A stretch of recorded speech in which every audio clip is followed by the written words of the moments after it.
जो कि कुछ और नहीं, कंप्यूटर के बारे में जानकारी, उसके ऑपरेटिंग सिस्टम। लाइब्रेरी का अलग अलग नेटवर्क होता है, जैसे आपका जो है कैलकाटा लाइब्रेरी नेटवर्क हो गया, दिल्ली लाइब्रेरी नेटवर्क हो गया, इंफॉर्मेशन लाइब्रेरी नेटवर्क हो, इनफ्लिब नेट जिसको बोला करते हैं। तो कई सारे नेटवर्क के बारे में पढ़ना रहता है। प्लस में लाइब्रेरी साइंस से डेडिकेटेड कई सारे सॉफ्टवेयर होते हैं कैटलॉगिंग के लिए जो है, या लाइब्रेरी के प्रबंधन के लिए जो है, ये सब चीज़ें जो है रहा करता है। प्लस में जो रंगनाथन के द्वारा जो है लाइब्रेरी साइंस का बहुत सारे सिद्धांत जो है, बहुत सारी जानकारियां जो है दिए गए थे, उन सब का स्टडी करना होता है। साथ में जैसे हमारा इंडियन के साथ साथ जो यूरोपियन कंट्री का, वेस्टर्न कंट्री का जो लाइब्रेरी रहता है, उसके प्रबंधन या उसके भी स्टडी जो है करवाया जाता है, और उससे भी सवाल जो है काफी मात्रा में जो है रखा हुआ रहता है। इंफॉर्मेशन सिस्टम के नाम पे छोटा मोटा कंप्यूटर नहीं पूछेगा आपसे। नमस्कार दोस्तों, आज हम बात करेंगे लाइब्रेरियन बहाली के बारे में इंजीनियर सी चनकिया सर से। सबसे पहले सर आपका स्वागत है। हाँ, सभी दर्शकों का स्वागत है। सर, लाइब्रेरियन बहाली का नोटिफिकेशन कब तक आएगा या नहीं आएगा? सर देखिए, नोटिफिकेशन आएगा, नहीं आने वाला तो सवाल नहीं उठता है। नोटिफिकेशन आएगा, और मान करके चलिए कि इलेक्शन के जस्ट बाद जो है, जो रिजल्ट होने वाला है 14 नवंबर के, इसके जस्ट बाद जो है 1 सप्ताह लगे, 15 दिन लगे, 10 दिन लगे, नोटिफिकेशन तेजी से दे देगा। स्टेट का भी अभी एग्जाम चल रहा है। जो गवर्निंग बॉडी स्टेट का एग्जाम ले रही है, जो कि BSAB है, वही लेट का भी लेगी, लाइब्रेरियन वाला का जो पात्रता का है। तो पहले वो स्टेट से मुक्त हो जाए, उसके बाद वो लेट पे ही लगेगा, इसलिए वैकेंसी आएगा, ये निश्चिंत रहिए। जो सर, लाइब्रेरियन बहाली का सिलेबस स्टेट की तरह होगा या इससे अलग? देखिए, उसका पहला पेपर तो जो है स्टेट की तरह ही होगा। उसके बाद जो है वो अपना पेपर जो विषय वाला लेगा, तो उसमें लाइब्रेरी साइंस का ही अधिकतर क्वेश्चन रहेगा, और इन्फॉर्मेशन साइंस का जो है। तो देखिए, लाइब्रेरी साइंस जो है, एक नाम से ही लग रहा है साइंस है, तो जाहिर सा बात है इसमें आपको कई सारे मैनेजमेंट के बारे में पढ़ना होगा। जो है इंफॉर्मेशन सिस्टम जो है, अच्छा खासा कंप्यूटर साइंस के बारे में आपको जानकारी मांगेगा, along with the dedicated software for the library and along with the networking associated with the library, ये आपका रखा हुआ रहता है। क्या सर इसमें नेगेटिव मार्क्स भी होता है या नहीं? देखिए, नेगेटिव मार्क्स होना नहीं होना जब नोटिफिकेशन दे देगा ना, उस समय ये बात क्लियर होगा कि नोटिफिकेशन में कि नेगेटिव मार्किंग सरकार रखेगी कि नहीं रखेगी, और रखेगी तो कितना रखेगी, 1/3 रखेगी या 1/4 रखेगी। नॉर्मली 1/4 का ही प्रचलन रखा हुआ रहता है, लेकिन जब तक नहीं आता है नोटिफिकेशन, हम लोग बस अंदाज में तीर लगाएंगे, क्योंकि 17 साल से वैकेंसी जो है इसका नहीं दिया था। तो अभी क्या करेगा, ये बातें नोटिफिकेशन के बाद ही क्लियर होगा। ऐसे आप अंदाजा लगा सकते हैं, हम भी चाहें तो कुछ बोल सकते हैं, लेकिन अंदाजा लगाना और उसका सटीक बातें अंतर होता है।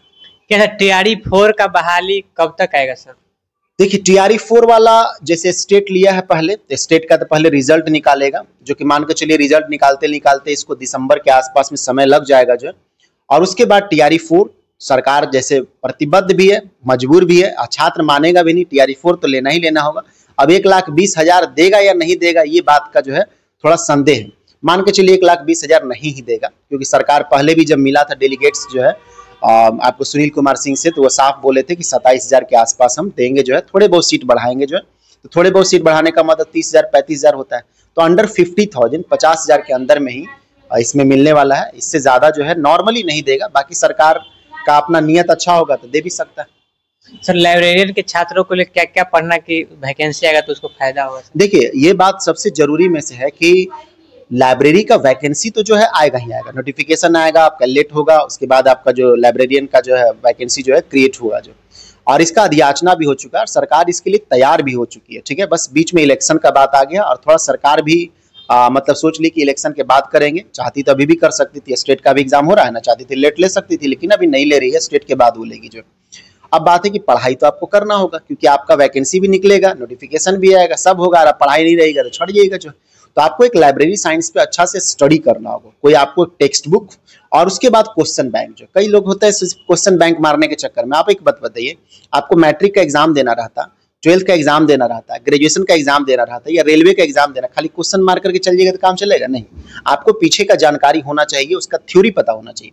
लाइब्रेरी के बारे में लोग ना कॉलेज में पढ़े हुए रहते हैं, और ना तो लाइब्रेरी साइंस का यहाँ कोई विधि व्यवस्था है पढ़ाई का जो है। तो लड़का पढ़ा हुआ है नहीं, यार अचानक के आप क्वेश्चन मारने लगेगा, टिक मारने लगेगा, तो उससे काम नहीं चलेगा। आप एक अच्छा थ्योरी बुक लेते हैं, जिसमें लाइब्रेरी साइंस पे अच्छा से जानकारियां आपको रखा हुआ है, और इन्फॉर्मेशन सिस्टम का भी एक अच्छा बुक लेते हैं, और उसको पहले पढ़ते हैं। इंटरनेट का भी सहारा ले सकते हैं थ्योरी पढ़ने में, उसके बाद क्वेश्चन लगाइएगा, तब आपके काम का देगा। वरना ये बात आपको एग्जाम के बाद याद आएगा, जब आपका रिजल्ट मान लीजिए दिक्कत में गया। सर, प्रीवियस ईयर पढ़ने से नहीं होगा? सर, प्रीवियस ईयर 17 साल से तो एग्जाम ही नहीं हुआ था, इसका प्रीवियस साल ईयर का 17 साल पीछे का क्वेश्चन देखिएगा, 17 साल पीछे का क्वेश्चन देखिए, जैसे क्या होगा। हाँ, ये जरूर है कि बाकी राज्यों में कुछ कुछ जो लाइब्रेरियन साइंस के जो एग्जाम होते हैं, ठीक है, जैसे आपका राजस्थान वगैरह में हो गया, यूपी वगैरह में हो गया, झारखंड वगैरह में हो गया, और भी अलग अलग राज्यों में जो एग्जाम्स हुए हैं, उसको क्वेश्चंस बैंक के रूप में काम करना आपके लिए फिलहाल में लाभकारी होगा, क्योंकि 17 साल से बिहार में तो वैकेंसी दिया नहीं। तो जब दिया ही नहीं है तो पीछे 17 साल पहले का आप जो है क्वेश्चन बैंक और अभी में अंतर हो जाता है ना। 17 साल पहले उतना इन्फॉर्मेशन सिस्टम डेवलप नहीं था, अभी बहुत डेवलप हो चुका है। जैसे लाइब्रेरियन के बहाली आता है, उसके लिए डॉक्यूमेंट क्या क्या लगेगा सर? डॉक्यूमेंट्स नॉर्मली जो भी फॉर्मल डॉक्यूमेंट्स रहा करता है, आपके पास जो है वैलिड जो है आपका एजुकेशनल सर्टिफिकेट 10th का 12th का रहना ही रहना चाहिए, साथ में लाइब्रेरियन साइंस का आपके पास सर्टिफिकेट होगा ही होगा। पढ़ करके तो नहीं लिए होंगे, खरीद के ही अधिकतर लिए होंगे, लेकिन ले लिए हैं तो ओरिजिनल होना चाहिए, क्योंकि इधर ही आपको मालूम होगा कि 22 यूनिवर्सिटी का जो है, ठीक है, जो लाइब्रेरियन साइंस करवाती थी, 22 यूनिवर्सिटी को यूजीसी जो है ब्लैकलिस्ट कर दिया, मतलब उसको हटा दिया है। अब उसका डिग्री कोई भी लिया होगा तो उसका डिग्री जो है वैध नहीं माना जाएगा। जो तो आप देख लीजिएगा, अभी 2-3 दिन पहले का न्यूज है कि कहीं यूजीसी में आपका कॉलेज जिसमें सर्टिफिकेट दिया, कहीं वो तो अवैध घोषित नहीं कर दिया गया। तो ये आपको देखना होगा कि आपका सर्टिफिकेट वैलिड रहना चाहिए। बाकी तो जातीय कैटेगरी वगैरह में भरिएगा तो उसको आपको देना होगा, निवास वगैरह ये सब आपको देना रहता है।